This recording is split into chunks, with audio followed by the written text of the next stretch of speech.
This episode of Heroes of the Horn is brought to you by Aaron Sadai. The pattern is what is. The wheel of time weaves all lives into the pattern, all actions. A pattern that is all one color is no pattern.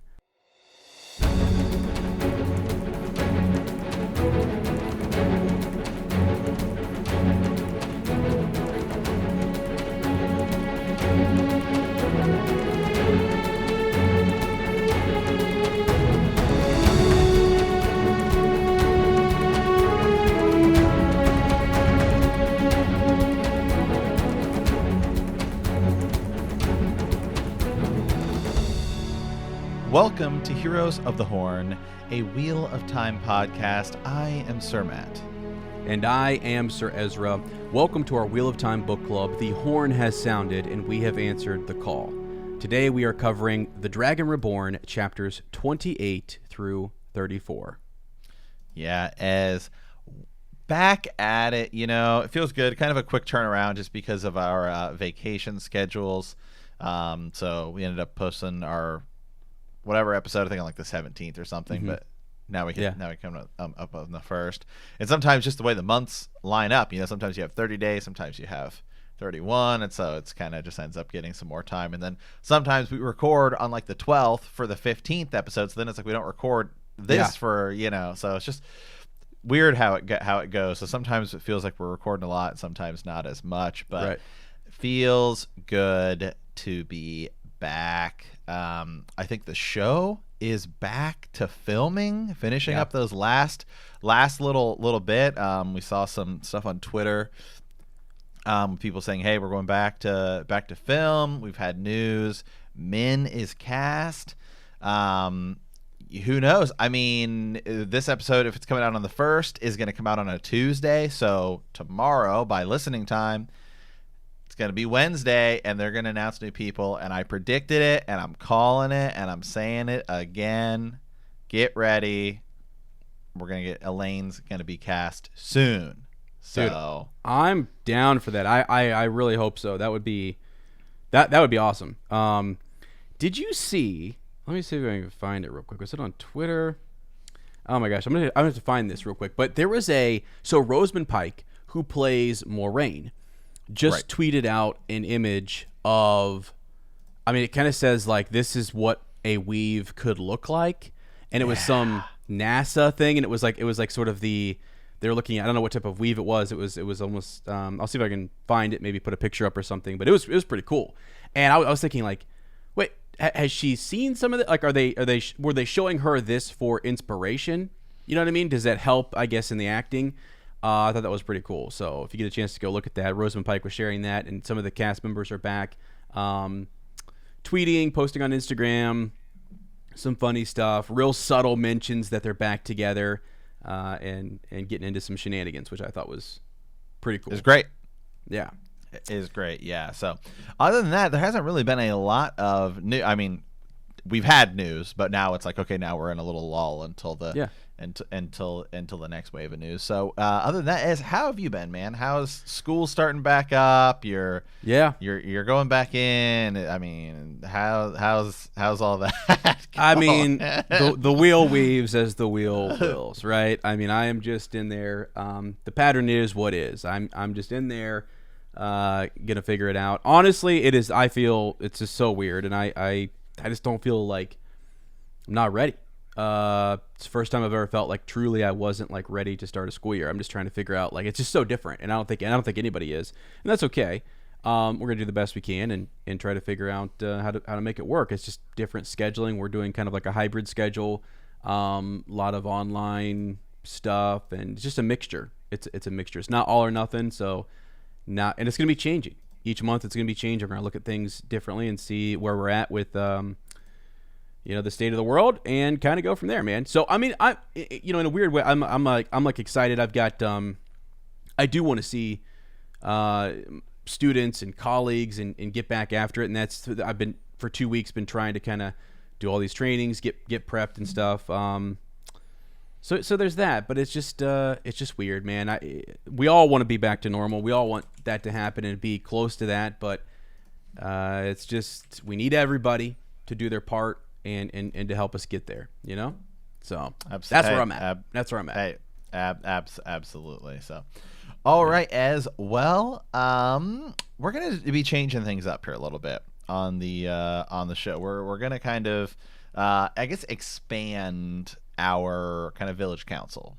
Okay. Yeah. And we're gonna be kind of we do this on our Game of Thrones podcast where we kind of actually just start picking a subject or a person, place, or thing, and then kind of just giving you a little more of like this explained, right? And so it's going to be just a little bit more in depth. Here's who this people are. Here's who this group is. Something, because especially the way we're going about this, we're covering blocks of chapters, and so sometimes you may see something or someone, and you're like, who was that guy? Like last time. Yeah.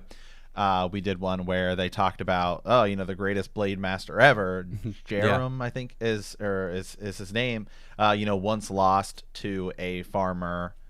It's like, whoa, okay, like with a staff. Okay, hold who's on, that guy? There's something there, and then that way Ez can look at this to see if is it going to be spoilers or is it just something I can kind of talk to you guys about, like what have we seen up to this far, who is this order, and kind of go from there.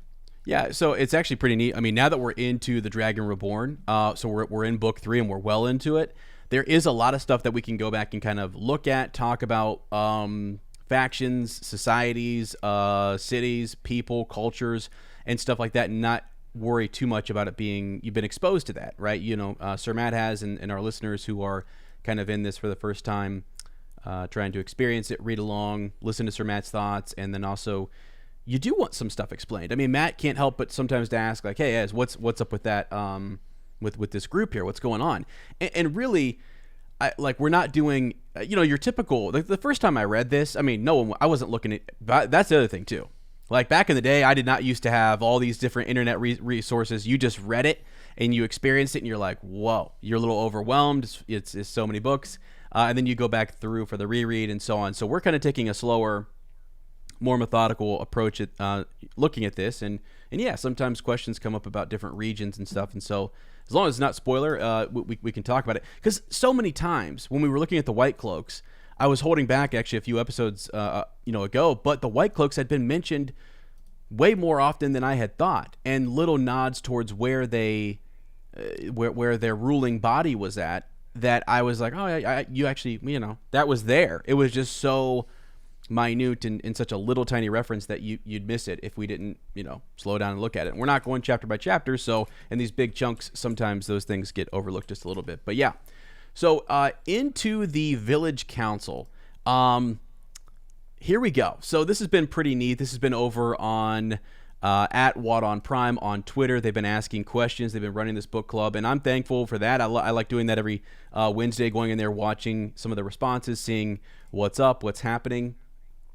And they were in chapter 46, and they were talking about the dark friend Padon Fane. One of our favorite folk to talk about. He is something else. And he's captured, right? So he's captured. He's brought before Lord Agilmar. And Moiraine is eager to question him, right? So she wants to kind of figure out what's happening. Who is he? There's something to him that is off-putting. And the Wheel of Time on Prime asked this bonus question. They said, Padon Fane cries and says, referring to the Dark One, I hate him. I want to be free of him. And they asked the question, do you think Moiraine is powerful enough to, quote, cure a dark friend? To actually cure a dark friend? And I was like, now hold on. I mean, I think it's a trick question. It's not really a trick question, but I think there's, I'll pull up some of the comments here because people were thinking sort of the same thing that I was thinking. So this is another turning of Steve. This is at Pod Another, who said, I think that it has to come from the dark friend, and it has to come from true remorse, not just fear and regret. I thought that was the best comment, the best response to that, because, Sir Matt, if you think back to our good friend Inktar, just what I was about to say, I think we've already seen a scenario where this has taken place. Mm-hmm. Yeah, exactly. And so you got to remember too that Watt on Prime is setting this up for people who haven't really been into it. They're doing a reread. Some people are veteran readers of the series, and some are not. So they are kind of just posing these questions, getting us to think about Moraine's powers, her capability. What can she do? What can't she do? And Yeah, well, a lot of the comments from people in that thread were saying things like, well, look, she couldn't actually separate Matt from the dagger as much. Like, is her power limited? And so what was interesting is you had people kind of talking about like Moraine's actual power. And the reason I said it's a trick question is because to be cured or healed from being a dark friend comes from within. You have the power to do that, right? And that is something that's revealed in a later book. And now Sir Matt and I can talk about that more, which is we see Ingtar. We hear what the Lord Dragon, right, Rand al'Thor, says to him. And he tells him that, Ingtar, I think it's you have to want to. You have to want it.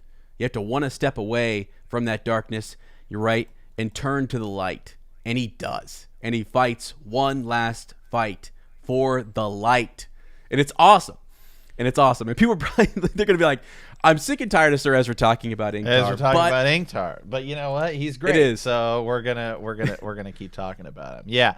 So that's where I'm at with you on that is, we do see Ingtar do it, but to be fair, he is with Rand. So who knows? Is it because he's with Rand, or is it just because he decides on his own to do so? But from what we've seen from the dagger, I mean, the dagger seems to be different because it seems to have some sort of magical properties. So I think it is different than, as you're saying, right, that being a dark friend. Like, you make that decision as opposed to something that actually has some sort of magical properties around or bound to it.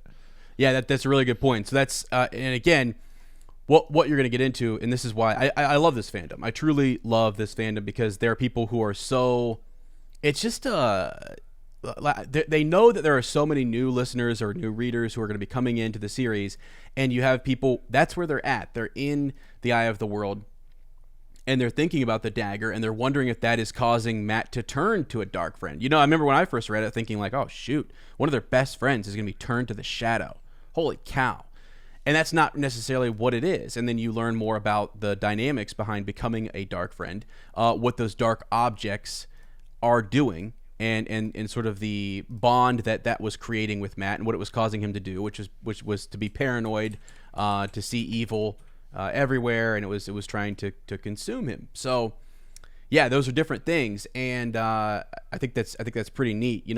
Does Moraine also have? It's interesting, right? That like. I think she does. I think if she were talking to Ingtar, I think would she also be able to tell Ingtar the same thing that Rand tells him? I don't know, because Rand's relationship with Ingtar, they were close. They were tight. They had grown to respect one another and have become friends along this journey. And Ingtar, sees Rand grow into this position of leadership. He's second in command, essentially. And it's like, so that meant a lot when Rand told him that you just have to want it, Ingtar. You have to turn back. You have to turn away from the shadow.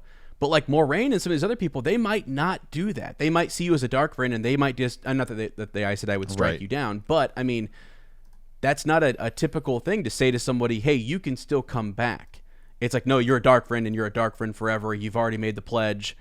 That's kind of how the White Cloaks deal with it, right? They're kind of like, no, it's once you've said it, you're done. You're labeled a dark friend. There's no changing. Although, I gotta admit, the White Cloaks, there is that whole sort of questioning process, and at the end, before they kill you, maybe you could come back to the light by answering their questions and by serving them in some way. But does she have the power? I think she does. I think she knows to, if someone close to Moraine were revealed to be a dark friend and she cared about that person, I think yeah, you would. She would do the same thing that Rand did and talk to them and try to bring them back to the light. I think that, but then I think she knows that it is something within. Is Rand the only one that knows that? Probably not. Is it, or is it just sort of like that's something that's so simple, it's so obvious, it should be, we don't need to be some Aes Sedai well-studied master of the pattern to know this stuff. That comes from within, and I think it's kind of cool that he uses Rand to show us that and to do that. So. Yeah. So I'm with you. I think ultimately, you make the choice to go with the light or go with the dark. Yeah. And it's a personal thing. Yeah. Yep. 100%, man. 100%. Okay. So we got one more thing here in our village council. One thing we want to discuss. So kind of a Wheel of Time explained. Sort of the question here is, what is a gray man? How do you become a gray man? And why are they so difficult to spot? And I thought we'd talk about this because where we are currently in the reread, we've experienced a gray man. And now we've even experienced a gray woman, right? I mean, someone who has shown up in Shiriam's bed. These are interesting kind of assassins, and it's just really, they show up and you're like, wait a second. I mean, when we were talking with Nicole Sadai recently, we kept talking about Robert Jordan and his writing style and how he just keeps forcing something on you, and he just kind of says, no, here's a new thing. Take this new thing. There are these things called gray men. They're assassins. They're soulless, and they're really hard to detect. I think one of the quotes about them is that they haven't entered the White Tower since the Trolloc Wars. So let's go over what these guys are. So the Gray Men, they're also known as soulless, and they're creatures of the shadow. It's believed, Sir Matt, that they don't actually go into, in the series, their creation, but it's believed that it has to be some ceremony at Sheol Ghul. So actually, like, where at the spot, you're right at Sheol Ghul, which we've heard about. It's this place that's just, it's dark. It's where dark is emanating from, and possibly, like, air quote, the lair of the Dark One. But the soulless, they've not only just pledged themselves to be dark friends, but they've actually given up their soul. And so the reason I thought that the Wadon Prime conversation about being a dark friend and could you be cured from that fit into this conversation with the Gray Man is, if you are a Gray Man and you've given up your soul, it's almost like you have gone to another level where, can you come back from that? I don't think you can. I think you're beyond that. I don't really. I mean, I'd be interested to see what people think, but like, could a Gray Man all of a sudden, come back to the light? No. I mean, you've not only pledged yourself as a dark friend, but you've also given up your soul in some way, and that is really what gives you those extra abilities. Right. So, and this is again coming from the Watt fandom wiki. They say that unlike a Shadow Spawn or like a Trolloc or a Murdral, those were constructs, things that they use the power to create and manipulate and make dark creatures.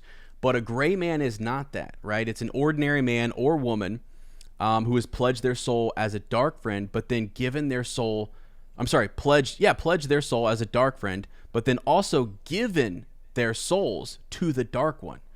And it's that process that makes them almost invisible or almost unnoticeable. Like, and it makes me think of light. Like, if we have a soul, there is some sort of like energy, or there is some sort of like light that we're animated in this world, and you can see us, and we're souls walking around and interact. When you don't have a soul, you're pretty darn hard to see, and these people walk right past guardsmen.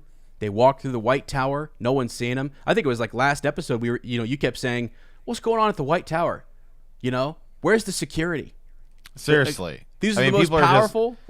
People are just walking around like nobody's business. and so then you find out, like, okay, that's not normal. We haven't had a Gray Man in the White Tower that walks through past the warders, past Full Aes Sedai. No one sees this person.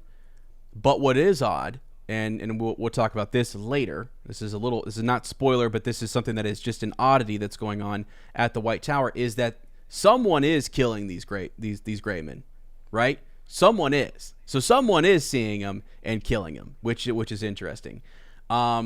Because otherwise, if they weren't, that's what they're seeing is the leftover, like they're seeing the body. They're seeing the dagger in the chest, a Gray Man laying there, and you can kind of tell that it's an assassin, and there's like, who did see this person? Right. And if someone hadn't, would that person not have walked in and possibly been right on top of, Egwene or Nynaeve or Elaine and killed them? Yeah. Quite possibly. Yeah, they are literally the Dark One's like assassins. So pretty interesting little group. And as I said, not much is known about the actual process. Like, what does it take to go through that? Is it another pledge? Is it, is there a whole sort of like, do you need some special powers to capture the soul, to take it. But yeah, they've gone the extra, gone into some extra effort there, and really given up their whole soul. Like, no way. Yeah, because we see when Bowsman is talking to Rand, right? You know, he's like, "Follow me," you know, like give yourself to me, because it seems there's definitely a difference between just following him and like giving yourself over, you know, over to him. Yeah, exactly. He often talks. You just look at Ingtar, right? I mean, Ingtar does not have. He can't use the power, right? And he's not doing anything magical, but he is a follower. That's right. He's not given any special extra abilities or anything like that. He's just pledged that he's going to follow the Dark One. He's going to do this thing.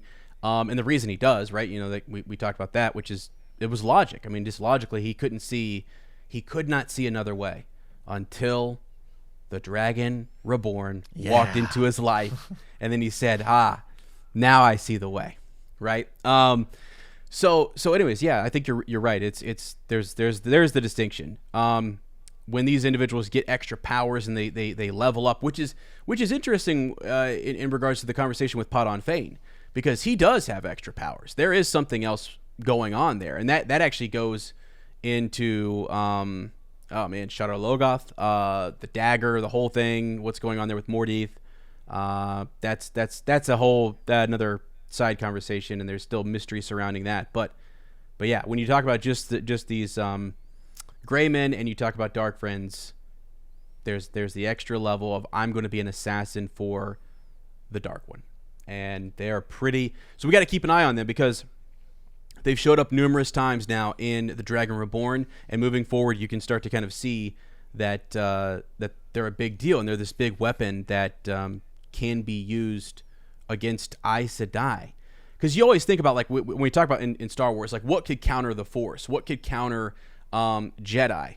You know, is it just the Sith, or is there something else? Is there something that the Mandalorians or other groups of people can do to kind of counter that great power? Because you're like, the Aes Sedai are so powerful, I just don't get what it is that could work against them. But then you find out that they're limited by these oaths that they take, right? And you're like, okay, so they are limiting themselves a little bit, but then also the Dark One has his own devices to counter some of what the power that we see in them. So right, and people don't really trust them, so, right? There's a lot of people that do not trust the Aes Sedai, so you have that going against them as well. I mean, yeah, so there certainly is things. Yeah, exactly. And one more thing before we move into kind of our reread today. This comes up again later on in an indirect way. I love when you can find little nuggets like this. Robert Jordan is using Moiraine to talk to Perrin about individuals that are too far gone, right? He saw an individual who had given over to his like wolf spirit, for example. And this is, so after that, they're then moving into this group of people who are throwing stones at an Aielman. We're going to talk about that here in a little bit. But and they're deciding where to go. Do we go to Ilion? Do we go to Tyr? And at one point, Perrin asks, he wants to know if Moiraine or Lan can sense a dark friend. Can you sense one? And she replied that very few humans are so far gone. And so I thought, when I found it, I was like, holy cow, that is a little tiny, like, very few humans are so far gone that they would have sort of that Dark One's presence or essence that would be emanating off of them, that Moiraine and Lan could sense it. So dark friends are these, you know, they've just decided, they've made a pledge, yes, we're going to follow and serve. But they're undetected. It is very difficult to detect them, if that makes sense, right? Now the Soulless are even more unique in that, like, they are so far gone, but they're so far gone that they've given up their soul. So there's almost like there's this in between. So like the further you go away from the light, the easier it is for Moiraine or for Lan to maybe sense you. But they've gone to the extreme where it's like, no, now my soul is removed and I can slip right past your warder. But there are signs and there are things that we're going to find out later about the Gray Man that will give us some indication as to how we counter them, how we fight them. So, okay. All right, as with that, let's move on over to our, chapter discussions. So, today we're reading from this block of chapters is going to be chapter 28 through 34. So, chapter 28, A Way Out. The girls give Matt a note from the Amerlin, allowing him off the island of Tar Valon. 29, Trap to Spring. Swan tells Nynaeve that another gray man has been found in Shiriam's bed. Nynaeve tells her they are going to tear, even though they expect a trap. Chapter 30, The First Toss. Matt spends the night in Tar Valon, gambling and winning almost constantly. 31, The Woman of Tanchico. Matt encounters Tom and persuades him to go to Camelin with him. 32, The First Ship. Matt and Tom board a ship, the Grey Gull, heading south. 33, Within the Weave. Perrin encounters an Aielman in a cage and a young woman who finds him interesting. 34, A Different Dance. Perrin frees the Aielman and the two fight White Cloaks. They are forced to flee Remen. Yep. So, yeah, this is interesting. Right. So we're back focused on Matt and the girls at the White Tower and their whole mission to hunt down the Black Aja. Okay. So yeah, because where we left last time was they said, hey, we've got a plan. We know just who to give to go kind of do some work for us. And so that's going to be Matt, who the last time we saw him was laying the smack down on Gawain and Galad, which was great. So so here we go. So this 28 starts. Matt's in his room. They kind of burst in, right? Well, I think they knock actually, but they end up coming. They end up coming in the room, right? And they tell him, hey, we kind of want you to go do this for us, right? You don't really want to be cooped up here anyway. They totally get him to go. I mean, he's down anyway, right? To do this, and so he's basically he's like, okay, that's kind of the chapters. That's pretty much just the way that the chapter goes. It's kind of like, hey, we want you to go, and he's like, okay, no, I'm fine with that. Yeah, exactly. So this is, and here's a funny quote just to kind of like from that chapter about Matt talking about these girls coming in. Matt is such a rascal. But he's talking to them about, as they enter the room, he says, 1 pretty woman means fun at the dance. 2 pretty women means trouble in the house. 3 pretty woman means run for the hills. Yeah. So he's just like, it's like, okay. I mean, it's funny too, because like throughout, like all of a sudden you'll have this inner thought where he's like, Nynaeve's, she's actually, for a wisdom, right?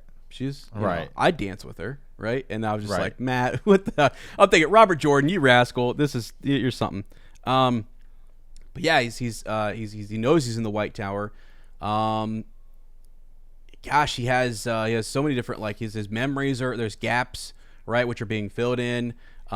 Lady Heather made a good point on our Patreon thread, and I think sent me a message too, just talking about that the pattern needed to make room, that they're kind of prepping Matt for something, and that's all we'll say there. And by the way, great job, and like on our Patreon thing, labeling she did like repeat like 15 to 20 spoilers, so then people get jumped down there and see what she was talking about. I was like, all right, there we go.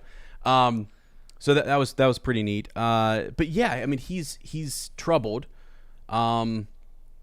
He's just went through a crazy ordeal. He's been brought back from the brink of death, and he's had this awesome fight. He's doing his thing. He's restless. He wants to get out of here. And now they've come.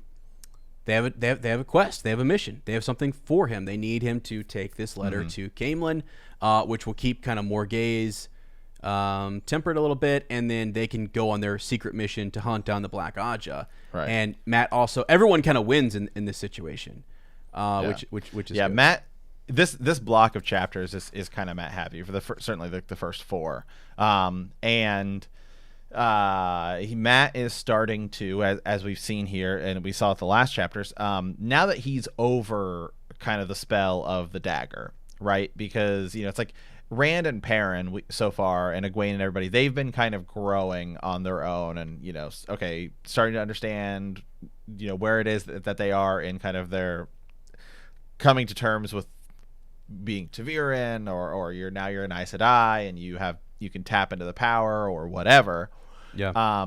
Matt has kind of been, in a way, it's almost like he's held back, right? Like it's from school, right? You know, people are progressing, and he was kind of held back because we've seen stuff with him where he's doing this like weird ancient speak, and you know, Yeah. he's saying these things, but then he was so kind of tainted by the dagger that he was really sick for a while, and you know, was he really mad? And then, you know, we kind of get some at the end of the Great Hunt where he blows the horn, and and so, but now it's like, okay, now we're gonna see Matt kind of doing his thing and starting to develop as his own character. And not to skip too far ahead here, but because really, like the next chapter until he meets Tom, right? You know, the next chapter is just him kind of, we see him kind of leaving and doing stuff like that. Is when he starts gambling, right? Which is in chapter 30. I mean, we can kind of go back and forth since we're talking about a couple different characters here. And he's gambling, and he keeps winning. He just keeps winning. He's like, nobody can do this. Nobody can. There's no way you could ever. You know, like the probability is insane, right? Like there's no way nobody ever wins this many times in a row. And like he's around some people, and they're starting to get angry. And I'm sure, you know, they're thinking, is this guy cheating? Something's off here. And then somebody says, I don't have the guy's name. I don't have the guy's name in front of me, and it might not be one, but he you know, so one of the guys in the tavern says, you know, something like, you know, only a dark friend would win that much. And Matt freaks out and like grabs him and is like, don't you ever call me, you know, a dark friend. And the guy's like, hey, it's just a saying, man, you know, but he's edgy. Yeah. And he actually kind of wonders if there's almost like some after effect or whatever of having that dagger. And was he close? I mean, was he? And this is where I'm glad we had that talk. I don't think he necessarily was. I think it was just a dark object that was trying to possess him in some way. But I mean, he does not want to be anywhere near or associated with a dark friend label. And it takes me back to the Portal Stone when he came out of there, and the stuff that he said to Rand. He's like, you know, I would never betray you. I would never turn against you. And you're like, wait a second, what did Matt see, you know, that would cause him to say that? So that's a good point. His luck is in, and he's rolling the dice, and he just cannot stop winning. It's radical. I want to mention too, just real quick as we bounce back and forth. So they do have this letter.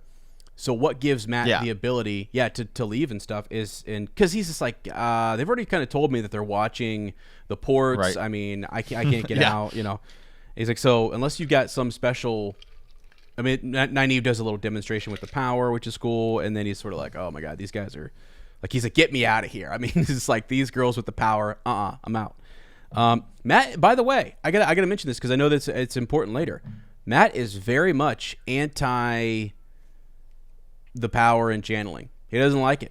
He does not like being around it. It reminds me of Tom, which we come across, you know, Tom Maryland, and he talks about his nephew Owen and the relationship that he has possibly with the White Tower and the Red Aja, that they may still even remember him and for some of the trouble that he causes them. But he doesn't like being around it, you know, at all. So even though those are his friends, and he cares about them, and that is what trumps everything. I mean, even though they are using the power and they are Aes Sedai, you kind of see that theme repeated throughout the whole thing, is that, well, that's my friend. And that's someone I grew up with, and I know them. Even though they've gone down this path and they've chosen this way of life that's different from mine, I still I've grown up with them, and I know they're a good person. And that's something to remember in our own day and age, right? As you know, us growing up, and then as our friends grow up and they go on these different paths and stuff, you're like, that's fine, but you know, we're all just, I mean, we all kind of started at the same place, and we grew and we learned and stuff. So it's interesting. But they do give him this letter, right? And it's from Suan, and it says, "What the bearer does is done at my order and by my authority. Obey and keep silent at my command." And it's just, and then she, you know, signs it. Watcher of the Seals, Flame of Tar Valon, the Amerlin seat. So he has this legit letter that once you show that it's got the Amerlin seal, so it is like official. People know that. They know that this is legit. And when you see that, even if it was a forgery, are you really going to mess around with that? You know what I mean? Yeah. I mean, like, you know that the Aes Sedai work in secrets and stuff, and they there's always something going on, and you're just sort of like, all right, look, this is, you know, the guy showed me a thing. I wouldn't mess around with it. Yeah, it's basically his get out of jail free card in a way. I mean, he can be like, hey, here you go. Sorry, what are you gonna do? Question it? Yeah. Right. Exactly. I wouldn't dare. No way. No way. So, yeah. So that's sort of what we'll get him. We'll pick up with him here in a second. And yeah, he's kind of trying to get out, but he's talking about like needing money. How's right. he goes to the tavern to get money. He's like, well, I'll just go gamble. Right. I mean, crazy. It's crazy. And he is amassing a fortune. He's got like all sorts of. I mean, it's insane like how much he's winning, as you said. So okay, we'll leave him there for right now, and then we'll jump back to Nynaeve and Elaine and Egwene, who, remember, they're being punished for their disobedience, for running away, and all the stuff that happened in the Great Hunt.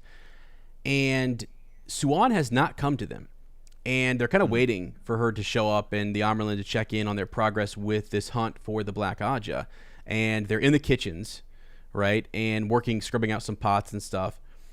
And Siuan kind of shows up and does this whole thing where she, what does she do? She, like, Elaine didn't say a thing, but she says that she heard her use some bad language or whatever, which is funny because Elaine does actually swear of the three more than any of them, and so boom, she's off, and it's so she can talk to Nynaeve. Talk to Nynaeve alone. Yeah, it's just kind of like you should have. They just say kind of things like you should have listened. Like all all this stuff, just stuff that makes it seem like, hey, she can.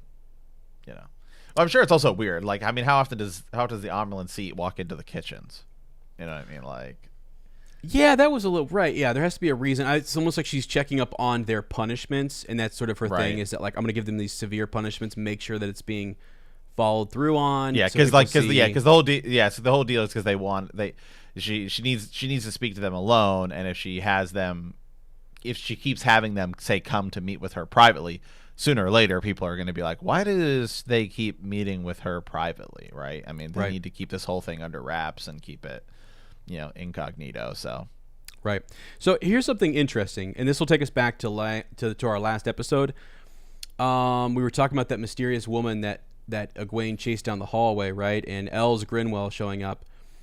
So let's see. When she was done, the Amyrlin was silent so long that Nynaeve began to think the woman had not heard. She was about to repeat herself a little louder when the Amyrlin finally spoke. Oh, let me back up just a little bit. She's retelling her what happened. Let's see. She's talking about Shiriam, the Gray Man. She says, I do not understand why you trust Els Grinwell, but your message was helpful.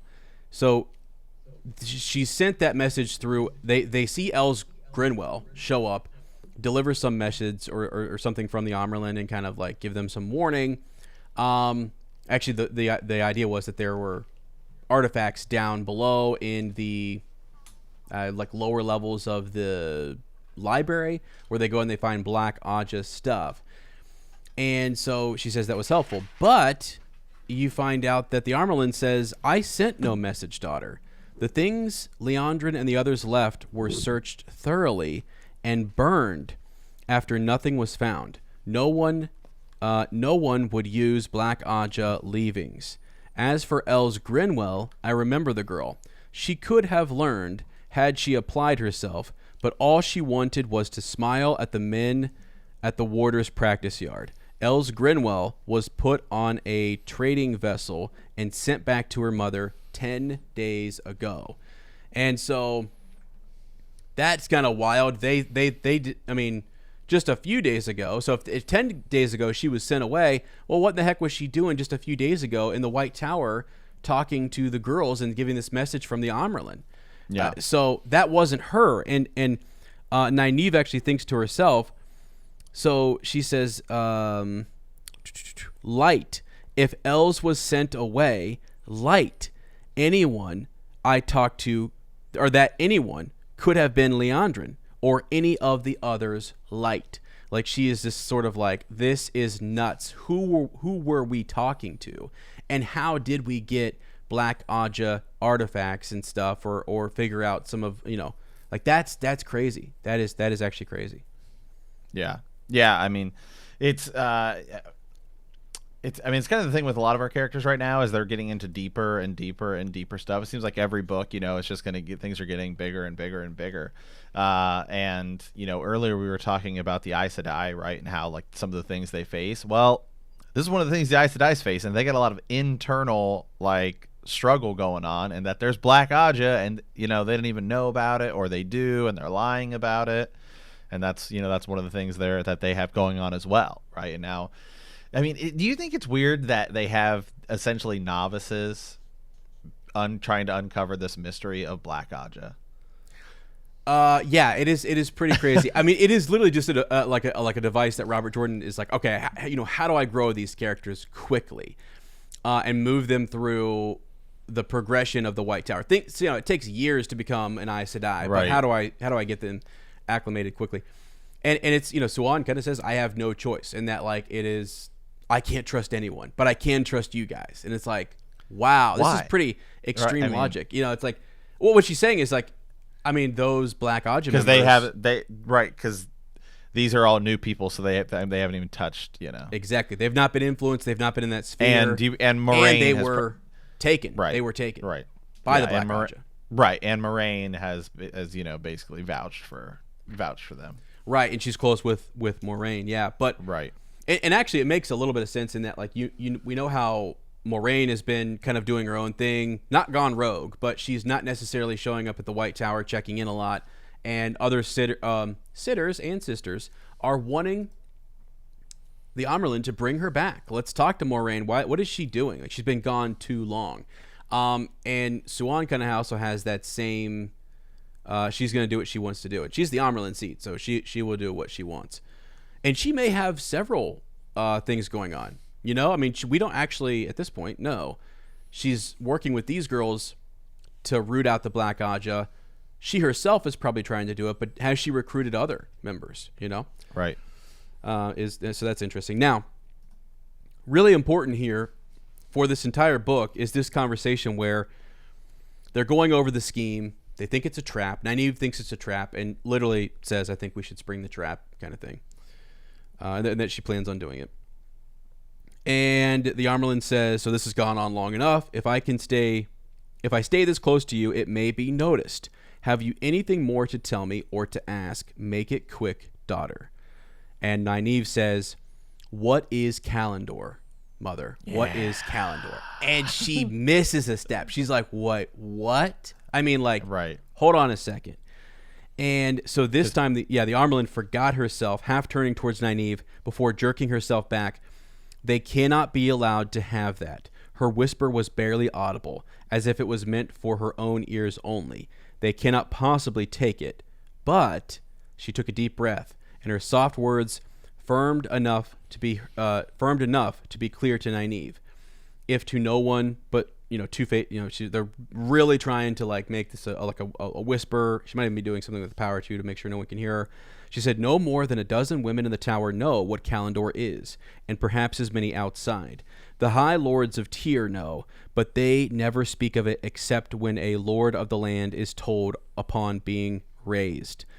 The sword that cannot be touched is a sa'angreal. Wow. She says, only two more powerful were ever made, and thank the light. And I remember you sent me a text. I sent you a text right away. I was like, hold on a second. I thought Kalendor was like the end all be all. I mean, it's pretty obvious that it's like the sword that Rand is holding on the cover of the book. The cover of the book is like Rand, and it's like, so I mean, if I had to take a guess, I'm gonna say that's Kalendor, right? Mm-hmm.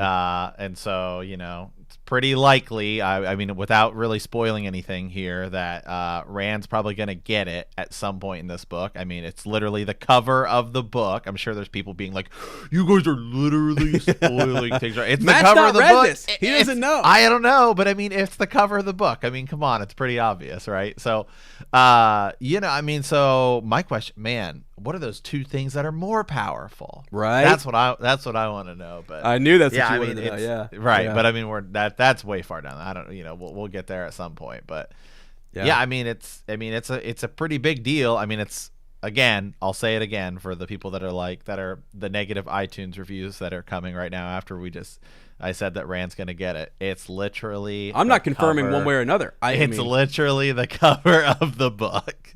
It is interesting. They've all been dreaming about it. Right. Nynaeve and Egwene have kind of stumbled across this. It's in their dreams. It's Egwene's gone to the dream world and seen this. Right. She's interested in it. Siuan is talking about it. It's a huge freaking deal. She says, when Nynaeve says, how can they take it? I thought only the Dragon Reborn could touch Kalendor. Now, so right there as another indicator, right? Only the Dragon Reborn can take it. Well, the Amerlin gave her a sideways look sharp enough to carve the roast on the spit. They could be after something else, she said after a minute.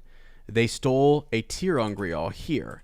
The Stone of Tyr holds nearly as many Tir-ongrial as the tower. Now, this is interesting. The White Tower has all of these Tir-ongrial, which, are these devices that are made with the power that you can tap into, that you can use, that amplify you, or that allow you, to do certain things. All of them are different. Some of their purposes are actually unknown.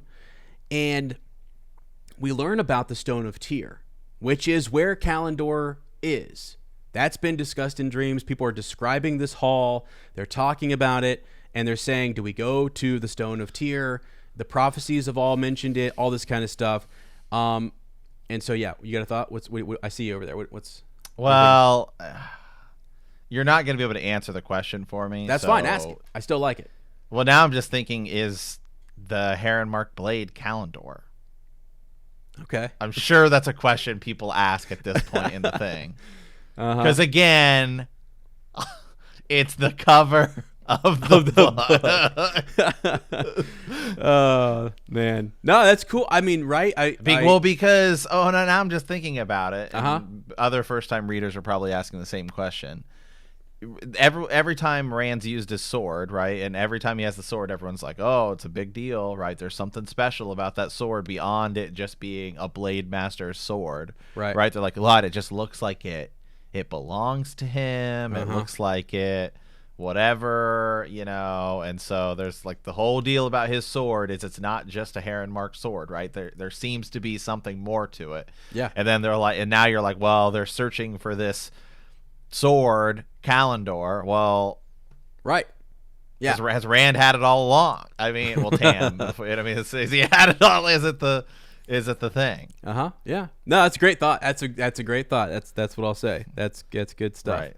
Yeah, it is. I mean, like he's becoming a Blade Master. I mean, all of this stuff is sort of like these hints and stuff that there has got to be some big deal with Rand being wielding a sword. You know what I mean? Right. It's like, important. is it just a regular sword and then it becomes Kalendor because he's the dragon, and so like that's how it works, or it's like, I'm trying to think of another sword like in another fandom where it's just a normal sword, but it can become something else. I mean, like in Thundercats, right? Like they got the sword, but it's kind of like, and it'll grow, but it's also just kind of like it's a magic sword through and through. Like it's not just, well, I mean, I'm trying to think if there's anything else that's like, oh, it's just a regular weapon until like this guy wields it and then it becomes something else. But nothing comes to mind. Yeah, but no, that's a good thought. I mean, because it's something we always talk about, which is whenever you're trying to get someone into a series or get someone hyped, we talked about this. Like the setup to all of that is a character finds a magical sword, a young character finds a magical sword, and off on an adventure we go. We're all in for that. That's great. Yeah. Now, while you're looking, I see you looking stuff up there. I'm going to talk a little bit about the Stone of Tyr. Siuan kind of tells us about the High Lords of Tyr, and let's see. So yeah, they have all these Tir-ongrial. Why? Nynaeve is saying, I thought the High Lords hated anything to do with the One Power. Siuan says, oh, they hate it, child. Hate it and fear it. When they find a Taran girl who can channel, they bundle her onto a ship for Tar Valon before the day is done, with hardly time to speak goodbyes to her family. So they're like, get this girl out of here. She can channel. Gonzo. See ya. Let's see. Yet they hold one of the most powerful focuses of the power, the world has ever seen inside their precious stone. It is my belief that this is why they have collected so many Tir Angrial, and indeed anything to do with the power, over the years, as if by doing so they can diminish the existence of the thing they cannot rid themselves of, the thing that reminds them of their own doom every time they enter the heart of the stone. Their fortress that has broken 100 armies will fall as one of the signs the dragon is reborn. Not even the only sign, just one. So there's a pride. I mean, they are afraid of the power. Like, it's not something that they themselves, can control. It's kind of like the White Cloaks too. It's also like, okay, well, we don't have the power. We can't use it. You guys have all this power, and how do we counter that? How do we make sure you're not the only person influencing all of the events and stuff? So the White Cloaks call them witches. I mean, the Lords of Tyr gather up Tir Angrial, and they store them and they keep them away, and they have built this fortress where you cannot get in here and penetrate it. And they make sure that they keep an eye on any of the Aes Sedai who might be coming in or out of their city. They are, not very friendly to those who can wield the one power.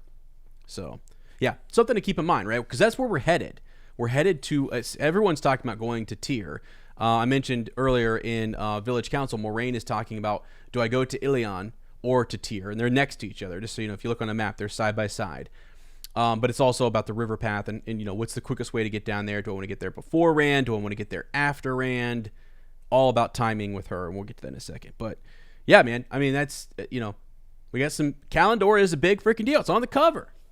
It is, man. It's on the cover. We got to talk what's going on. Rand is seeing it, and how do you touch it? Like the sword that cannot be touched, right? Like the fortress, the stone of Tyr, to get to the heart of that, no one's done it. I mean, it's not something, unless you're just welcomed in there, they're just going to say, hey, all right, this guy's saying he's the dragon. Come on in, buddy. I mean, no, like you have to, that's one of the signs, is that the stone will fall. I wonder if it's going to be like Indiana Jones and the Last Crusade, right? It's like you go into this, thing out in the middle of nowhere, and there's literally like a Knight Templar who's been there for like centuries, just like, here we go, Yeah. You have the leap of faith. I love it. I love those kinds of things. Yeah, that would be sick. That's how I envision the end of this book. Is they're like, like it's. That is freaking great. Actually, that would be wild.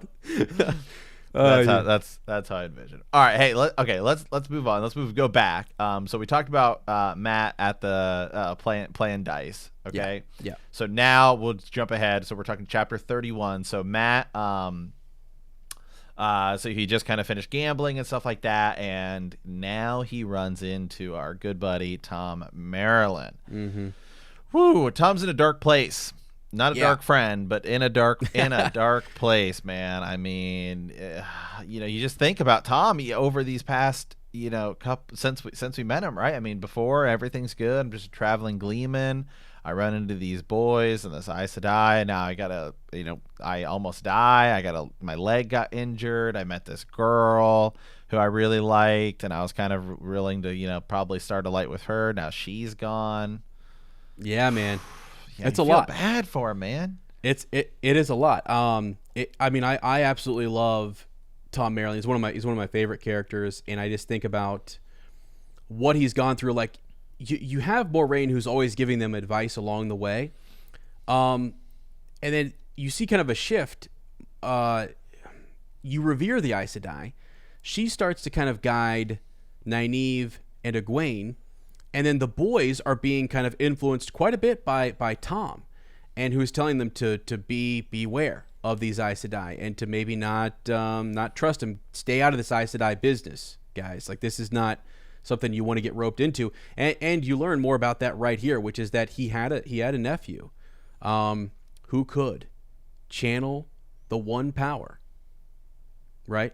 Could channel the one power, and what's in what we figure out from this? It's not. I mean, he doesn't directly talk about it, but he's in his cups. He's in his wine cups. He's drunk, and he's he's really distraught. And he says that he would. It's funny. He had two places. Like, he picks. I mean, he talks about places he could go. So he has to leave Cairhien because he killed somebody there. He says that he killed somebody. We don't know who. everyone, the fandom believes, perhaps there's been rumors. The only big assassination that we know coming out of there was King Galdrian, right? So, and perhaps he, killed him. But he's here in his cups, and he starts to kind of hint that the Red Aja may remember him from his nephew Owen and how he tried to interfere and save them and stuff. And so I think, too, when Tom sees in the Eye of the World, he had that experience previously, and he sees this other Aes Sedai, even though she's, well, we don't know at the time that she's Blue Aja, but he sees Moiraine kind of interfering in these boys' lives, and he's like, I don't think so. Or he's like, or I'm going to go along to make sure that everything goes correctly smoothly here. Yeah, right. Yeah. So, because at that point in time, there was no clear indication that anyone could channel, or it was just that these boys were, that the Dark One was interested. There's a a Trolloc attack on the Two Rivers. What does that mean? And so on. And so, but yeah, I like him so much because he is the other kind of advisor who's this kind of guide by the side. Look at Moiraine as that guide by the side for the girls, taking them to Tar Valon, and then she continues on with Rand because of his abilities, and Tom is there as well, filling some of that and giving Rand advice. He's kind of blown away that he's still mixed in with these Aes Sedai. He thought he was out of that. That's back to the Great Hunt when he sees them in Cairhien. He's sort of like, what are you doing? They're playing Deus Damar, the great game. Rand, how are you getting into all of this stuff? Get Lord out. Rand. Lord, excuse me. So let's get it right. Okay. We got to. We got to. Massima will make sure that I say that correctly. But it's why I like him so much. And gosh, and he also talks about the two women that he loved in this. We start to learn more about his love life a little bit, how upset he is with Dana and Dana's loss. That's just, that one actually hit. She's such a small, like only mentioned just a little bit, but you see the effect that had on Tom. It shows you indirectly that he really, really cares about that type of relationship and loved that girl and was going to train her and was going to travel the countryside with her. And that was a dream. It's sort of that I'm going to retire and I've got this, this girl who loves me. She's beautiful and she's taken. She's killed. Yeah. Gosh. So it's hard, man. I mean, yeah, Tom's leg too. I mean, his leg has been injured throughout this whole process too. I mean, that's something else to consider. I mean, before all this, shouldn't have went to Beltane, man. Yeah. Right. Yeah. I mean he gets kind of by being roped in here. And I think this goes back to something you like to bring up a lot, which is Ta'Veren, Ta'Veren and the effects that they have on the pattern and on people. Even though Tom Merrilin is like away from everyone, he's still being like the threads and everything. It's still being, pulled back into all of this. How? Why is that happening? It's not like he's next to Rand or Matt anymore. And that, although, right, so he's left to his own devices.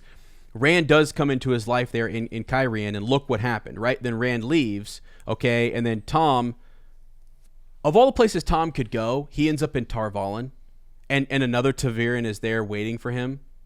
You know what I'm saying? It's just it's wild. So also shout out to our Ta'Veren, Sir Nicholas, Lady Stephanie, and Lady Heather, our Ta'Veren of the podcast. So thank you guys so much. Let's give them a shout out. Yeah. So throughout this, so while they're there, right? I mean, ultimately, what's going to end up happening is Matt's going to say, Tom, you should just come with me. We'll go to Caemlyn, right? We'll go to Caemlyn, and he says, Caemlyn would fit my mood like a glove, right? Is what he's saying. Tom finally ends up, ends up agreeing to go with him. Yeah, he does, and there's so much stuff when you look at the Matt chapters, and we can talk about some of this more later. But like, there's so much, is it fate? Is it luck? Is it the toss of the dice? What's going on? How do you control what he's doing? His Ta'Veren influence, is that a part of it? But yeah, Tom decides. I mean, the two places Tom should not want to go are Caemlyn and Tar Valon. There should be no freaking reason for Tom to want to go to those places, but yet he first goes to Tar Valon, and then he goes to Caemlyn. Are you kidding me? I mean, like, that is just So that shows you. I think it's again Robert Jordan using sort of the Ta'veren to show us like what they can do and how they can move pieces, or kind of help with the weaving, if you will. So, yeah. Now, I guess quickly we'll just kind of jump into some of the like they do board a vessel, a boat quicker, right. which is great. And I love that Robert Jordan does that. Some of them travel on land, some travel on boat, and he really does use like if you're on a riverboat, you can get across this country pretty quick, and it helps kind of move people around. It gets us to different territories and stuff. Yeah. Matt does show them the paper too to get on. I'm on tower business. I'm on tower business. Yeah. Right. Yeah. Which geez. Yeah, wild that he has that, and Tom's sort of like, what? I mean, like, who is this guy? Like, I got this, tower business. Yeah, it's funny because the whole like first 2/3 of this book is basically don't forget that there's two other Ta'veren, all right, Perrin and Matt. Don't forget, and it's like really focused around them because, and then the other thread is obviously the girls and becoming accepted and moving on and hunting down the Black Aja. But, so yeah, they're on this vessel and Tom later explains it as these river brigands who show up and try to maybe take over the ship. But there's more to it than that because these guys were chasing this group, this faction. They were after Matt in Tar Valon. And that was that was interesting, I guess, just, to Tom because it's one of the safest places like on the continent. I mean, there's no safer place. You're not stealing, pickpocketing, stuff like that because of the influence and the guards and the security that are around Tar Valon. That kind of, Tom was like, I don't get it. I mean, why this guy? Why that just doesn't seem right. So, I mean, Matt kills one, doesn't he? I think he kills one in Tar Valon. What does he do? He kills two more on the ship, and then he has that thought, I've killed three men in one night. What? Light. Yeah, Light. He's like, he kills him with his staff. I mean, yeah. The staff business too is interesting because it's like, hold on a second. Since when did Matt become like a quarterstaff master? Oh, yeah, I know. Right? It's not. They haven't really explained it. I mean, Matt's a farmer who, okay, yeah, he's been in a couple scraps with, Trollocs and stuff like that along the way, right? But at what point did he get to the point with his staff that he should be able to take down, first of all, Galad and Gawain? I mean, these guys like train every day. I mean, they're hardcore, and now he's just killing people left and right with his staff. I mean, how does that happen? Yeah, how does it happen? We'll figure it out. I mean, we're gonna. Figure I know it out. we will. But I mean, it's just something I want to point out. Is like, I mean, he's supposed to just be a farmer, and now he's like, taking down guys, like basically knights, right? Who train like every day, right? And what's interesting is that there are seeds. This is what I love about this series.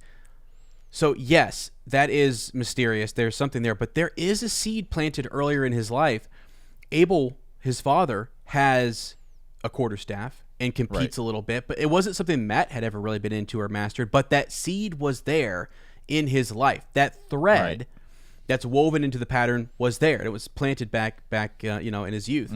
Same thing with Rand and others. I mean Perrin and his axe. I mean, it's like like Perrin's is at least explained a little bit in the idea, because like with Perrin we learn when he because he talks about in the Eye of the World, he talks about the axe that he has, right? I kind of I took it, right? But he's a blacksmith, and so it's like, okay, well, he's been around an axe. He's used it. He's at least familiar with it. I mean, being a blacksmith should at least make you comfortable around those weapons. This is how you'd hold it. This is how you'd swing it, stuff like that. An axe also, for people who are in like a farm town, I mean, that's something that you're also using there's a practical nature to it, right? And that you're going to be using it to chop wood, and stuff like that. I mean, you're familiar with it. Yeah, I mean, a quarterstaff's a little different. I mean, how often are you picking up a quarterstaff to, it's not like there's a practical application for it. I mean, it's not, it's not. So Perrin's is explained, at least to me, it's like, oh, okay, I get that. I can see that how that would go. Yeah, this almost is sort of it could be Robert Jordan going back and saying, I gave each of them kind of like a sword, an axe. What did I give to Matt? Let me go back and kind of like, oh yeah, his father was, so that may have been something that he developed along the way, but because I can't really remember in the Eye of the World if there was some reference to that. But no, it's a good point. Yeah, but yeah, it's neat. They each kind of have their device, and at least he's telling us that like this has been in his life, and so right. I'm not saying it's ridiculous. I'm just saying like that it's the thing. Clearly there's something going on with him probably being ta'veren that causes him to have this skill and ability that otherwise it is unlikely he would have. Mm-hmm. Yeah. Yeah, and it's almost like, and I guess when I think of those seeds, and I think of like a sword being present in Rand's life, and even all of them using bow and arrow, like the long bow, like when you think about if they hadn't have been ta'veren, and their life just would have went on, they're pretty good. They're pretty skilled in those things, but it's almost like it amplifies everything to an extreme in your life. If you have an interest in this, or if you were going in this path, it's just like boom, it's going to amplify it, and it's like this magnet that's drawing other people towards whatever your cause is, or your yeah. Well, like Rand's progression with his sword, I think I think of the three, I think Matt's ability with the staff seems the most unusual compared to the other two, because again, Perrin, he's a blacksmith, he's around axes, there's practical use for it. Rand, when he first kills that first Trolloc, it's kind of like, oh, it just kind of happened, and then we really don't see him fight a lot with the sword until after he's begun training with Lan, and so it's like, well, okay, he's training, he's also the Dragon Reborn, so I mean, you can give him props there too, and ta'veren, but it's not like he really fights somebody until later. I mean, he fights another Blade Master at the end of the Great Hunt, and so it's like, okay, now we're 2 books in, but Matt has been sick, he's been injured, he's been hurt, and then he seemingly picks up a quarterstaff out of nowhere and wrecks 2 pretty seasoned guys, and now he's like killing guys, seemingly left and right, and so it's like his seems the most unusual of the 3. That's I guess I agree with you, and it's also, is there a reason for that? Is it that, does it show you maybe how quickly things can change just because you are ta'veren, and the power, as you say, of being ta'veren? Like, really, there was nothing, because the pattern or whatever this is needed in the pattern, you're this device, and we're going to use you as, we're going to, make room in your mind for other memories. We need you for this thing, and boom, we're going to press this upon Matt because the pattern demands it. It needs it. It's sort of like what Moiraine talks about when she says that until Rand proclaims himself to be the dragon, other false dragons will keep coming forward, because the pattern is looking like, it's almost like it's trying to get this, but once the dragon comes forward, the others will cease, because now the pattern has what it needed. Boom, now let's drive through on this. So yeah, well, even the girls, interesting. Even the girls too, and then we'll move on from this. Egwene, right? So we see Egwene first tap into the power a little bit when they're sitting around with Moiraine, and she just makes the light flicker. Okay. Yeah. And then Nynaeve, they kind of explain, like, you've been using the power. It's kind of come to you naturally. You just didn't really know what it was, and now we're going to help. You already are pretty far along, and we can help you refine that and know how to use it. I mean, she's a wilder, right? And so just of all of the characters, Matt, who's been kind of basically sitting on the bench for like these first 3 books, that's why to me it just seems the most intriguing and unique, because it's like, it feels like he's just as far along as everybody else, but there's not really like some sort of like practical reasoning for it, unlike Rand, who we know trained with Lan, so there's a logical kind of explanation for it, even outside of him just being ta'veren. Like, it's not, okay, well, here, you're training with a warrior. I can see how Rand could take out, another Blade Master. Yeah. Whereas it just makes Matt seem so much further along to me that it's like, wow, the whole being a ta'veren thing means, like, they'll really push you as far as they need you to go. Yeah, no, I get you, because I guess when you think back over the Eye of the World and the Great Hunt, it is sort of like, yeah, what it the dagger prepares Matt in a lot of different ways. Like, it is something that happens to him, and you're thinking, would the pattern force that upon him? Or, then we get into like choice versus pattern pushing stuff on you and in your life. But like, yeah, Matt has it's almost like it suppressed him a little bit from showing off what he can do or what the pattern needs or is requiring of him. But I know that in the same way, though, it was very important that he had the dagger experience. It changes him. The portal stone changes them. Everything that happens to them changes them, and it moves them forward, and it alters their life. Those experiences, it does for all of us, Mm-hmm. But man, God, it gets trippy when you start talking about Ta'Veren and the influence that they have on the pattern and that the pattern has on them and everything. It's wild. But no, I'm glad you pointed it out, because yeah, it is sort of like abrupt. It's one of those things Nicole Sedai often keeps saying. She's just like, when you think like, he just I like Robert Jordan because he trusts us. One of our listeners, by the way. Yeah, Nicole Sedai. Yeah, not an actual Sedai. I mean, they don't list all of them, so I think she was there. But she's kind of talking about how Robert Jordan does trust us, the reader, to just accept this and say, yeah, okay, absolutely. You're telling us this. I'm consuming this and saying, absolutely, and I love this. I wanted more for Matt. He has it. He beat these guys. What is that about? There's mystery. There's a mystery box presented to us. Now we have to go. We want to figure out more about it and see where it takes us. So yeah, it's freaking great. One more thing before we move on from the boat. So the attack happens. Obviously, they're able to kind of put that down. But the members who are on the boat are talking about Ilion. They're talking about High Lord Salmon and or I don't know how you say his name. I think that's how you say it. And what he is like, the politics that are going on there. Thoughts and views on Aes Sedai, and there seems to be this growing. You see it with Morghese, and you see it in Caemlyn, that these leaders, these high council members, high lords, queens, kings, seem to be leaning more away from the tower and seeing. It's odd because there are false dragons appearing, and the Aes Sedai are sent to put them down. But like Morghese has sent away her advisor. Why? That's weird. That's odd to the tower that she would be without an Aes Sedai advisor. That hasn't happened in so long. Why? And then you hear about High Lord Salmon. You hear about what's happening in Tyr and their beliefs, like what they believe about the White Tower and the power and how they want to kind of avoid it. And then Ilion, same thing. Something's going on there with their politics. So what's happening in the world? Why is there a shift sort of away from, even though everyone was kind of already, the White Tower is mysterious and people are kind of like, not really sure about it. But yeah, there's definitely seemed to be like a leaning away from the White Tower. Starting to feel that. Yeah. I don't know. Yeah. So, all right. So that is just interesting.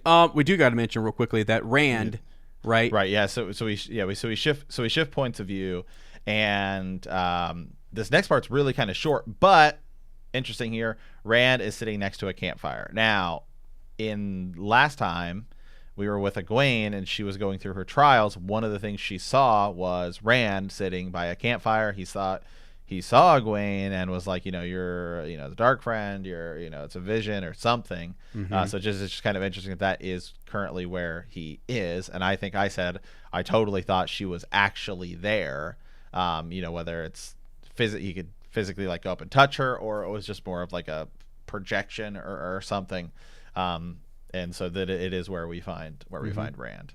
Yeah, and so it's interesting. And you had said that, and I go, okay, that's coming up next. Like there is sort of a we get some confirmation that Egwene is showing. She's showing up in Perrin's dreams. She's showing up here with Rand. Did Rand actually see Egwene? And what the impression is that before she gets there, it appears that Rand has actually seen numerous of his friends, and maybe even Rand seeing stuff. And go back to Els Grinwell, right? So we can see clearly that Els was not actually there. That was not Els. That was Liandrin, or that was someone. That's Liandrin is the name that Nynaeve puts forward. So who is that? Who is putting on someone else's face and showing up, right? Rand seems to have these people who are coming to him, and it's like, oh, there's Egwene.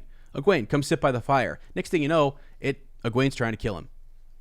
the shadow is sending these dark thoughts or sending individuals to kill him that are wearing the faces of his friends. So when he sees Egwene and she shows up, he is pissed. I mean, he is telling her off. That was last episode where we talked about that and what was going on, and she's kind of rushing around Teleron Riyadh and trying to get out of there. And now, we see him kind of at this campfire, and it's just funny because you only get just a little tiny bit just a little tease. Yeah, and so something neat. He is playing Rose of the Morning, right, on his flute, and it's the tune that he had played at all of those weddings. So you get kind of we see later on, like Moraine, they're coming to the village and seeing everyone has gotten married, and then a couple chapters later we see Rand thinking back on, wow, it's kind of weird. Everybody in that village got married, every single one of them. Like anyone who wasn't married got married, and he played at their wedding. How crazy is that? But then what disturbs Perrin is that was one of the better effects or the good kind of good after effects of the Dragon Reborn coming through your town. And I'm just going to jump there real quick. So I started this episode off with Moraine talking to Perrin about that the wheel weaves all lives into the pattern, all actions. A pattern that is all one color is no pattern. And so for the pattern of an age, good and ill, good and evil, right, are sort of the warp, and I think you say it woof, I think, which is sort of that pattern. It's in a weaving, as you're weaving, it's sort of the one thread is running up and down, one is curving in and out of the others, and talking about that, you have to have both, and that it's of many colors and many different lives, and both good and bad things and good things happen. People die, accidents happen, sickness comes, and Rand comes in there, and whatever is happening, it's like he amplifies it. I'm not sure that he is causing any of it, but he is amplifying it in such a way. There might have been a wedding that was happening. Rand stops in to see it. Next thing you know, everybody's getting married. He encountered. Yeah. So yeah, that's interesting. But yeah, he's sitting there. I love whenever you see the Dragon Reborn playing the flute. Well, and one of the I guess one of the key things to take away from this the little Rand section we have here is when he thinks about some of the people, and I'd say to me that the two big ones, right? He thinks about Min, right, and least of all, least of them all would Min hurt me, right? She wouldn't hurt him. She wouldn't hurt him, and then he had dreams about Egwene and Nynaeve and Elaine being captured, and thinks he would weep for Elaine more than the other two. Mm-hmm. Yeah, which is right. I mean, Elaine's sort of newly introduced to him, so why that thought? I know, and it's like he barely even knows her. Right. Exactly. Now, Min, and that's Min, and also when I first read this, the reason I liked Min so much is honestly everything that's happening like right now, like what you're seeing at the end of the Great Hunt and what's happening now. Min is in his life, and that's why that whole casting announcement. That's why it was such a big deal to people, because Min is important, very, very important to Rand and to this series, and it's like I think he kind of yeah. Anyway, no, that's a really good point. Yeah, thinks about Elaine a little bit more than he would have thought, or would have been upset about Egwene and Nynaeve. So all right, okay. So final two chapters here. So 33 within the weave. This is where Perrin. So we jump back to Perrin, right, and he's with Moraine and Lan and Loyal. And we run across this guy Gaul, who, as hey, as we always say, big deal. Big deal. Right? That's all we say. That's all we say. That's all I wanted to say, because we encounter some Aiel. Yeah, exactly. And so it's like, wow, okay. When we first got that, Rafe Judkins was kind of confirming that we're going to see an Aiel in season 1, and people went to like, wait, where's the first kind of like named Aiel? And you get that encounter in the Great Hunt where they come across an Aiel who is looking for someone. Now we have Gaul, who is here, and who he's looking for he who comes with the dawn. Perrin realizes that he's talking about Rand. He thinks he's looking for Rand. And they've got him in a cage. And this whole thing, I just think it's so interesting. It's just your mind is all over the place, right? they've called the Great Hunt. Tom Maryland in The Great Hunt is talking about, I think it's there, or maybe no, it's in Eye of the World, and he's talking as they get to Whitebridge. He's talking about, like, guys, let's just keep going. Let's just keep on the river and let's just fly past this. Let's go down. I can tell tales. We can juggle. We can play the flute. You remember he encounters the Murdral there, and that's where we lose Tom for a little bit. But before that, he's thinking about going down there to the calling of the Great Hunt and to look at these new heroes. So now, like, we had that planted. Now we actually see that they've been sent out to hunt for the Horn of Valir. We already know we have it, and the White Tower has it. Matt's blown it. But those hunters of the Horn are still looking for it. Yeah, it's crazy. So we come across some of them in this village, and they say that they took on like 20 Aiel. They took on two. And they had multiple, members, and Gaul kind of says, yeah, we actually messed up. Like, we made a mistake. Like, they could not have taken us normally, but there was only two, and Perrin and everyone's kind of like, some people are questioning their story. Some people see these Hunters of the Horn as these heroes who fought off Aiel that were nearby. And they've got one in a cage, and kids are throwing rocks at this Aielman. Perrin thinks that's not right. Has this urge to go out there and intervene, if you will. But the whole time that he's in this village and in this town with these Hunters of the Horn, there is a hunter among them who has dark hair. She's pretty. She's staring at Perrin. She just keeps staring at him, and he doesn't know who this person is, and he's sort of wondering, like he's thinking back to Min's viewings. He's been struggling with Min kind of along the way and wondering, like, who is this person? And at the very end of all of this, he kind of sees this woman with black hair after he has freed Gaul and fought the White Cloaks, who show up, and they want to fight. And once you start something with the White Cloaks, that's going to spread pretty quickly. So they were getting ready to sleep and rest here, but after this, they've got to hightail it out. I mean, Lan, Moraine, they're now on the run again. They've got Perrin, they're out. But this individual who's showing up here, who is kind of mysterious, and all I can really say right now, because Matt has not read beyond this chapter, and this is our last chapter we're discussing today. All I can say is she's interesting, right? She's staring at Perrin. Yeah.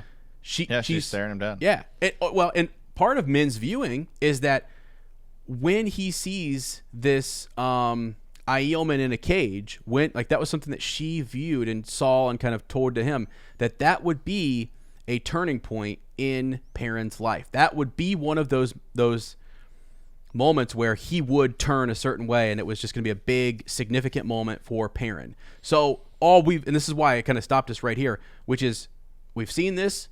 Where do we go from here? What is that big significance? Who is this person that's staring at him? And what does she want? What is she after? Like, is she going to turn him in? I mean, is she going to, what are your questions, I guess, as to who this person is in reference to Perrin? Well, I mean, she's just kind of staring him down. So whether she thinks he's interesting, or she's, she's secretly a dark friend and she knows who he is, or that, I don't know. Could be a number. It could be a number of things. Maybe she thinks he's cute. I don't know. I mean, we're not there yet. So right, exactly. So it's just predictions. I mean, I'm sure we'll find out who she is here shortly. So yeah, and that's pretty much it, man. I mean, so unless there's anything else, I mean, she's our little kind of last little mystery as we go into the next couple of chapters. But Perrin, I think, is doing the right thing. He's always trying to do what is right. He's talking about dark friends. He's struggling with that wolf side. He's actually been able to keep them kind of out of his mind. He's pushing that a little bit further away, and he wants to do what is right. He wants to help Rand. He's also fighting with Moraine a little bit as much as he can, but realizes he ends up doing exactly what Moraine wants him to do.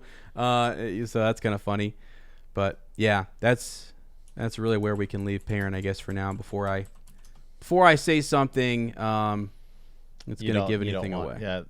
Yeah, you don't. Yeah, that you don't want to do. So Yeah. All right, Ez. Well, then we'll hit up some more of that in the extended edition here. But do we have a pigeon for today? No, nothing today. So we do have some great comments though over on our Patreon series. Just in talking to, now there's spoiler, so I'm not going to go over these, but there was some. Be careful. Yeah, no, there were some really good comments just about the Portal Stone conversation that we had. Matt and I were raising questions about Matt's memories, and I talked about that a little bit. I hinted at Lady Heather talking about that, which I thought was interesting. And yeah, really where Matt's arc is going. So I don't want to talk about that. But if you're interested in those conversations, I think you should definitely check out the discussion thread over on Patreon. That is open for everybody. Anybody can hop in there and sort of discuss. And like if you do want to leave a spoiler comment, just really mark it, label it, and make sure that it's well indicated, I guess. Yeah, because a lot of people in there are trying to avoid those spoilers.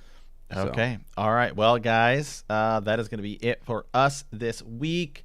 Quick social media plug here, just because we do it every so often. We are pretty active over on our Twitter, which is at the Horn of Valir. Ez and I are both pretty active on our own. You can find me anywhere on the internet at Super Gains Bros. It's all one word, or Ez at WompRat_2M. So with that, we want to thank you for answering the call. In our next episode, we will be discussing The Dragon Reborn, chapters 35 through 43. If you like our podcast, don't forget to subscribe, like us, write a review, leave a comment, or send us a message at thehornofvalir@gmail.com. We will see you soon, and remember that the grave is no bar to our call.